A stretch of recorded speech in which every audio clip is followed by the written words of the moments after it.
Hey hi guys, welcome back to channel. இன்றைக்கி நம்ம இந்த ட்ராமாவோட அடுத்த எபிசோட் தான் பார்க்க போகிறோம்.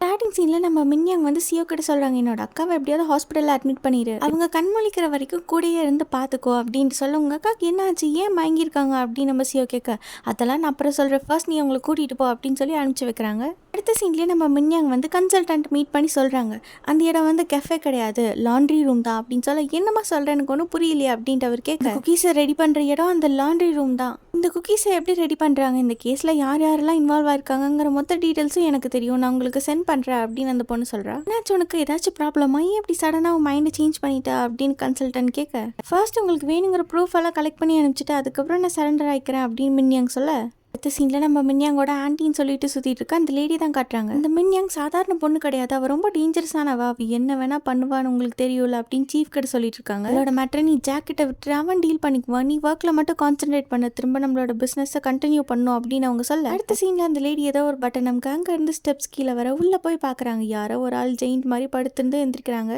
இந்த சீனை கட் பண்ணால் இந்த பக்கம் ஹாஸ்டல் ரூமில் இருக்க நம்ம மின்யாங் தான் காட்டுறாங்க. அந்த குக்கீஸை பற்றின டீட்டெயில், யார் யாருக்கெல்லாம் சப்ளை பண்ணுறாங்க, அது மூலமாக எவ்வளோ இன்கம் வருது அப்படின்னு ஃபுல் டீட்டெயில்ஸும் கன்சல்டன்ட்க்கு அனுப்புகிறாங்க. அவர் அங்கே கிளாஸ் நடத்திட்டு இருக்காரு. செல்ஃப் இன்ட்ரோ எப்படி கொடுக்கணும், மற்றவங்களை எப்படி இம்ப்ரெஸ் பண்ணணும், நம்ம சொல்கிற பொய்யை மற்றவங்க உண்மை அப்படின்னு சொல்லி எப்படி நம்ப வைக்கிறதுன்னு சொல்லி அவர் பயங்கர டீட்டெயிலாக கிளாஸ் எடுத்துகிட்டு இருக்காரு. அப்போ நம்ம மின்யாங் வந்து அவங்களுக்கு கால் பண்ண உடனே ஒரு இம்பார்ட்டன்ட் கால் அப்படின்னு சொல்லிட்டு வெளில வந்து பேசுகிறாரு. நான் சொன்ன மாதிரியே உங்களுக்கு எல்லா ப்ரூஃபும் அனுப்பிச்சிட்டேன், இப்போ நான் அந்த லாண்ட்ரி ரூமுக்கு தான் போக போகிறேன், கொஞ்ச நேரத்தில் நீங்கள் போலீஸோட வந்துருங்க அப்படின்னு நம்ம மின்யாங் சொல்ல, அவரும் ஓகேன்னு சொல்கிறாரு. மின்யாங் அனுப்புகிற டீட்டெயில்ஸ் எல்லாம் பார்த்ததும் அவருக்கு ஒரே ஹாப்பியாகிடுது. அடுத்த சீன்லேயே அந்த லேடி வந்து குக்கீஸ் எல்லாம் பேக் பண்ணிட்டு இருக்காங்க. ஆல்ரெடி மின்யாங்க்கு வந்து டெக்ஸ்ட் பண்ணியிருப்பாங்க, நம்ம ஒர்க்கை வந்து கண்டினியூ பண்ணணும், சீக்கிரமா வா அப்படின்ட்டு. என்ன மறுபடியும் பிஸ்னஸ் கண்டினியூ பண்ண போறியா அப்படின்ட்டு கேட்க, நம்ம ரொம்ப நாளாக ரெஸ்ட்டில் தானே இருந்தோம், இப்போ கண்டினியூ பண்ணுறதுல உனக்கு என்ன ப்ராப்ளம் அப்படின்னு அந்த லேடி கேட்க, எனக்கு தெரிஞ்சு இதுதான் நீ பண்ண போகிற லாஸ்ட் ஒர்க்காக இருக்கும்னு நினைக்கிறேன், ஏன்னா நான் ஆல்ரெடி போலீஸ்க்கு உன்னை பற்றி இன்ஃபார்ம் பண்ணிட்டேன், எல்லா இன்ஃபர்மேஷனும் கொடுத்துட்டேன், இப்போ நீ கஷ்டப்பட்டு ரெடி பண்ண எல்லா குக்கீஸும் வேஸ்ட் தானே ஆகும், இப்போ என்ன பண்ணுறது அப்படின்னு நம்ம மின்யாங் கேட்க, நீ இந்த மாதிரி தான் ஏதாச்சும் பண்ணுவேன்னு சொல்லி எனக்கு அப்போவே உன் மேலே ஒரு டவுட் இருந்துகிட்டே இருந்துச்சு, நீ நினைக்கிற மாதிரி நீ போலீஸ் கிட்ட மாட்டினா அந்த சீஃப் எல்லாம் ஒன்றும் உனக்கு ஹெல்ப் பண்ண மாட்டான், ஒழுங்கா அவன் நம்பர் கொடு, பற்றின எல்லா இன்ஃபர்மேஷனும் எனக்கு வேணும் அப்படின்னு மின்யாங் சொல்ல, அந்த கேப்பில் அந்த லேடி அங்கேருந்து ஓடலான்னு பார்க்க நம்ம மின்யாங் அவங்கள பிடிச்சிடுறாங்க. எங்கே மேடம் இவ்வளோ அவசரமாக ஓடுறீங்க, கொஞ்ச நேரத்தில் போலீஸ் வந்துருவாங்க, அது வரைக்கும் உங்களால் வெயிட் பண்ண முடியாது, இப்போவே ஜெயிலுக்குள்ளார போய் கம்பி என்ன அவ்வளோ ஆசை அப்படின்ட்டு கேட்க, என்ன அடிக்கிற அளவுக்கு உனக்கு தைரியம் வந்துருச்சா, நீ இந்த இடத்த விட்டு எங்கேயும் எஸ்கேப் ஆக முடியாது, கொஞ்ச நேரம் வெயிட் பண்ண, போலீஸ் இப்போ வந்துருவாங்க அப்படின்னு நம்ம மின்யாங் சொல்ல, அப்பன்னு பார்த்தா அந்த ஜாக்குங்கிற அந்த பெரிய ஜெயிண்டான ஆள் வராங்க. அவங்க ஒரு மாதிரி பேய் மாதிரி சிரிச்சுட்டு வர, அதை பார்த்து நம்ம மின்யாங் பயங்கரமாக ஷாக்காக, இப்போ இந்த இடத்துல நம்ம இருக்கிறது சேஃப் இல்லை அப்படின்னு சொல்லிட்டு நம்ம மின்யாங் அங்கேருந்து ஓட்டுறாங்க. அதுக்குள்ளார அந்த ஜாக் நம்ம மின்யாங் பிடிச்சிடுறாங்க. நம்ம மின்யாங்க கழுத்தோட சேர்த்து பிடிச்சி அந்த இடத்துல தூக்கி வைக்க நம்ம மின்யாங் பயங்கரமாக கஷ்டப்பட்டு இருக்காங்க. அப்போ அந்த லேடி வந்து சொல்கிறாங்க, பார்க்கவே ரொம்ப பாவமாக இருக்குது, இந்த மாதிரி ஒரு சுச்சுவேஷனில் ஜாக்கை உனக்கு இன்ட்ரடியூஸ் பண்ணி வைப்பேன் நான் நினச்சி கூட பார்க்கல, உனக்கு கொஞ்சமாச்சும் உயிர் வாழணும்னு ஆசை இருந்தால் இப்போவே சொல்லிடு, நீ எந்த போலீஸ்கிட்ட இன்ஃபார்ம் பண்ண அப்படின்ட்டு கேட்க நம்ம மின்யாங் எதுவும் பேச மாட்டாங்க. சரி விட, நீ சொல்லனா என்ன, உன் மொபைல் தான் இருக்கேன், நானே செக் பண்ணிக்கிறேன் அப்படின்னு எடுத்து செக் பண்ண, அதனால என்னோட பாஸ்வேர்டை கிராக் பண்ணி மொபைல் அன்லாக் பண்ண முடியாது அப்படின்னு நம்ம மின்யாங் சொல்ல, செஃப் குக்கீஸை மேக் பண்ணுறது மட்டும் பெஸ்ட்டு கிடையாது, ஆளை கொள்றதுலையும் பெஸ்ட்டு தான், நீ வேணா சாம்பிள் பார்க்குறியா, ஒழுங்கா உண்மையை சொல்ல அப்படின்னு அந்த லேடி மிரட்ட, இன்னும் கொஞ்ச நேரத்தில் இங்கே போலீஸ் வந்துடுவாங்க, அதுக்கப்புறம் உன் கதை முடிஞ்சுது அப்படின்னு நம்ம மின்யாங் சொல்ல, இப்போவும் கதை தான் முடிய போகுது அப்படின்னு சொல்லிட்டு நம்ம மின்யாங்க கீழே தள்ளிடுறாங்க.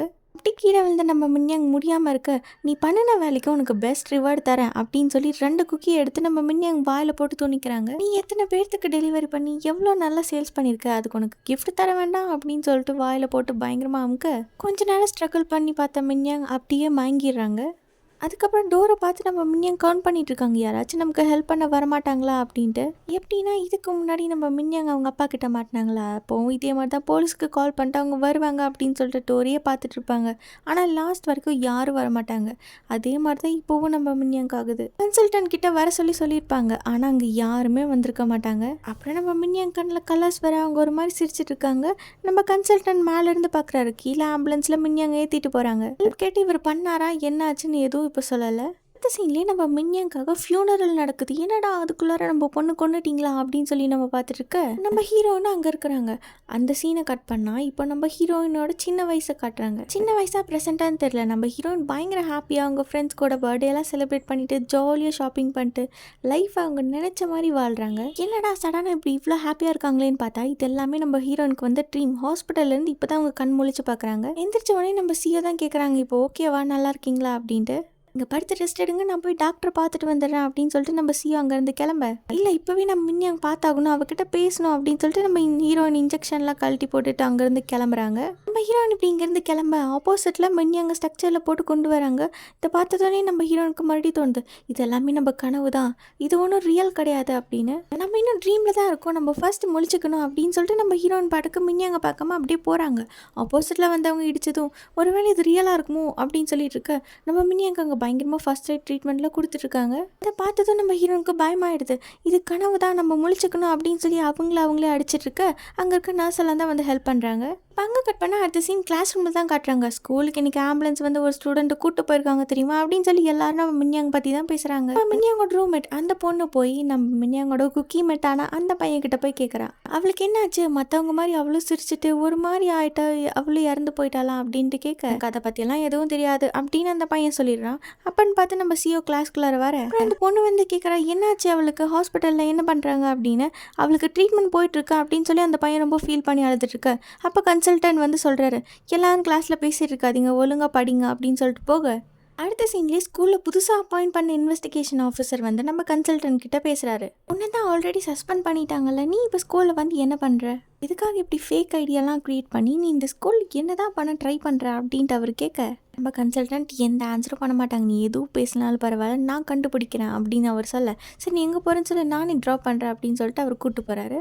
அடுத்த சீனில் நம்ம ஹீரோனை தான் காட்டுறாங்க. ஆக்சுவலாக நம்ம மின்யாங்க்கு என்ன ப்ராப்ளம் சொல்லி டாக்டர்ஸ்னால கூட கண்டுபிடிக்க முடியல. அப்படி இருக்கப்போ அந்த லேடி வந்து பேசுகிறாங்க, என்னதான் மின்யாங் எங்களுக்கு அகேன்ஸ்டாக இருந்தாலும் அவளுக்கு இப்படி ஆச்சுன்னு தெரிஞ்ச உடனே என்னோட ஒர்க்கெல்லாம் தூக்கி போட்டு அவளை பார்க்கறதுக்காக ஓடி வந்திருக்கேன் அப்படின்னு சொல்கிறாங்க. அவள் கொஞ்ச நாளாகவே சரியில்லை, இப்படி தான் மென்டல் மாதிரி பிஹேவ் பண்ணுறா, அதனால தான் அவள் இப்படி ஹாஸ்பிட்டலில் அட்மிட் ஆயிருக்கா. அவள் மேபி எந்திரிக்கலாம், ஒரு வேளை எந்திரிக்காமல் அப்படியே போகலாம், என்ன வேணால் ஆகலாம் அப்படின்னு சொல்லி இதை கேட்டு நம்ம ஹீரோனுக்கு பயங்கரமாக டென்ஷன் ஆகுது. உன் தங்கச்சி இந்த மாதிரி ஒரு சுச்சுவேஷனில் இருக்கப்போ எப்படி உன்னால் ஒழுங்காக ஒர்க் பண்ணி சம்பாதிக்க முடியும், நான் வேணா உங்களுக்கு ஒரு ஹெல்ப் பண்ணுறேன், உங்களோட ஹாஸ்பிட்டல் மெடிக்கல் பில்லிங்க் ஆகிற எக்ஸ்பென்ஸ் அப்புறம் உங்கள் தினமும் வாழ்க்கைக்கு தேவையான காசு எல்லாத்தையுமே நான் தரேன் அப்படின்னு அவங்க சொல்ல அடுத்த சீன்லேயே நம்ம ஹீரோயின் வந்து மின்யாங்க பார்த்து ரொம்ப ஃபீல் பண்ணிட்டு இருக்காங்க. ஹாஸ்பிட்டல்லேருந்து வெளில வந்து அந்த லேடி யார்ட்டையும் சொல்லிட்டு இருக்காங்க, அவன் முடியாதுன்னு சொல்லுவான்னு நினச்சா, ஆனால் பரவாயில்ல ஈஸியாக அக்செப்ட் பண்ணிக்கிட்டா, நம்ம நினச்சதை விட இந்த வேலை ரொம்ப ஈஸியாக முடிஞ்சிச்சு, நீ சொன்ன மாதிரியே நான் மறுபடியும் போய் ஒர்க்கை ஸ்டார்ட் பண்ணுறேன் அப்படின்னு அவங்க சொல்லிட்டு இருக்காங்க. அப்படியே அந்த சீனை கட் பண்ணால் இந்த பக்கம் நம்ம கன்சல்டன்ட்டும் டிடெக்டிவ் தான் காட்டுறாங்க. சரி நீங்கள் ஏன் இந்த கேஸில் இவ்வளோ ஆர்வமாக இருக்கீங்க, அந்த மின்யாங் பொண்ணு உங்ககிட்ட ஏதாவது சொன்னாலாம் அப்படின்ட்டு அவர் கேட்க, ஆமாம் நான் கேட்ட மாதிரி எல்லா இன்ஃபர்மேஷனும் மின்யாங் வந்து எனக்கு கொடுத்தா, மற்ற போலீஸோட சேர்த்து வந்து அரெஸ்ட் பண்ண சொன்னா அப்படின்னு நம்ம கன்சல்டன்ட் எல்லாமே டீட்டெயிலாக சொல்கிறாரு. சரி நீங்கள் எதுக்காக இந்த கேஸில் இன்வால்வ் ஆகிருக்கீங்க, அதை ஃபர்ஸ்ட் சொல்லுங்க அப்படின்ட்டு கேட்க, முதல்ல இந்த குக்கீஸை பற்றின டீட்டெயிலாம் தெரிஞ்சுட்டு இதோட பேக்ரவுண்டில் யார் யார் இருக்காங்கன்னு எல்லாம் கண்டுபிடிச்சிட்டு நல்ல காசு சம்பாதிக்கணும், அதுக்காக தான் அப்படின்னு அந்த டிடெக்டிவ் சொல்கிறாரு. இப்படி அவர் சொன்னது கேட்டு கடுப்பான கன்சல்டன்ட் காரை ஓரமாக ஸ்டாப் பண்ணி அவங்கள பயங்கரமாக அடிச்சிடறாங்க. கட் பண்ண அடுத்த சீன் நம்ம சிஓவும் இன்னொரு பையனும் அவங்களோட ஹாஸ்டல் ரூம்க்கு வந்துடுறாங்க. நம்ம மின்யாங்கோட குக்கி பார்ட்னரான அந்த பையன் ரூம்க்கு வந்ததும் நம்ம மின்யாங் பற்றி பயங்கரமாக கமெண்ட் பண்ணிட்டு இருக்க, அவளோட கண்டிஷன் ரொம்ப சீரியஸாக இருக்குது, இந்த மாதிரி டைம்ல இப்படி பேசாதா அப்படின்னு சொல்லிட்டு நம்ம சிஓ பயங்கரமாக ஃபீல் பண்ண அடுத்த சீனில் நம்ம மின்யாங்க பார்க்க கன்சல்டண்ட்டாக ஹாஸ்பிட்டல் வந்திருக்காரு. அங்கே போய் நம்ம மின்யாங்கோட கண்டிஷனை பார்த்து ரொம்ப ஃபீல் பண்ணிட்டு இருக்காரு. அப்புறம் நம்ம மின்யாங்கோட மொபைல் எடுத்து எல்லாம் செக் பண்ணி பார்த்துட்டு இருக்காரு. அங்கே அப்படியே கட் பண்ணால் இந்த பக்கம் ஸ்கூலில் தான் காட்டுறாங்க. யாரோ ஒரு பொண்ணு நம்ம மின்யாங்கோட ட்ரெஸ் எடுத்து போட்டுட்டு ஸ்கூலுக்குள்ளார வராங்க. உள்ள நம்ம மின்யாங்கோட ஆண்டி அவங்கள போட்டு பயங்கரமாக டார்ச்சர் பண்ண அந்த கில்ட்டி ஃபீல் கொஞ்சம் கூட இல்லாமல் அவங்க பாட்டுக்கு ஹாயாக மேக்கப் போட்டுட்டு இருக்க, உள்ள யார் வந்திருக்கான்னு பார்த்தா நம்ம ஹீரோயின் தான் வந்திருக்காங்க. நீங்கள் சொன்ன மாதிரி நான் போலீஸ்க்கெல்லாம் கால் பண்ண மாட்டேன், உங்களுக்காக ஒரு ஸ்பெஷல் ட்ரீட்மெண்ட் நானே வச்சுருக்கேன் அப்படின்னு சொல்லிட்டு கையில் ஒரு கத்தியோடு உள்ளே வர இதை பார்த்ததும் அந்த லேடி பயந்துடுறாங்க. நான் உன் தங்கச்சி எதுவுமே பண்ணல, அவளாதான் சூசைட் அட்டம் பண்ணா அப்படின்னு அவங்க சொல்ல ஹாஸ்பிட்டலில் இருக்க நம்ம மின்னியங்க அவங்க மொபைலில் வாய்ஸ் நோட்டெல்லாம் ரெக்கார்ட் பண்ணி கன்ஃபஸ் பண்ணியிருக்காங்க. அதை தான் இப்போ நம்ம டிடெக்டிவ் போட்டு கேட்டுட்ருக்க, இன்னைக்கு நான் ஒருத்தரை கொலை பண்ணியே ஆகணும் அப்படின்னு சொல்லிட்டு நம்ம ஹீரோன் அந்த லேடியை துரத்த இவங்க அப்படியே பயந்து ஓடுறாங்க. நீ என்ன பண்ணுற, நான் தான் சொன்னேன்ல அவளா சூசைட் பண்ணிக்கிட்டா அப்படின்னு அவங்க திரும்ப சொல்ல நம்ம ஹீரோயின் அவங்கள கத்தியை வச்சு கையிலே கீறி விட்டுறாங்க. அதுக்கப்புறம் லாஸ்ட்டாக நம்ம ஹீரோனை அவங்கள அப்படியே குத்துற மாதிரி காட்டா. இதோட இந்த எபிசோட் முடியுது. நெக்ஸ்ட் எபிசோட் நம்ம நாளைக்கு பார்க்கலாம். லைக் பட்டனை போடுடா, உன் கருத்தை கமெண்ட்ல சேருடா. இந்த வீடியோ பிடிச்சிருந்தா மறக்காம சப்ஸ்கிரைப் பண்ணுங்க மக்களே.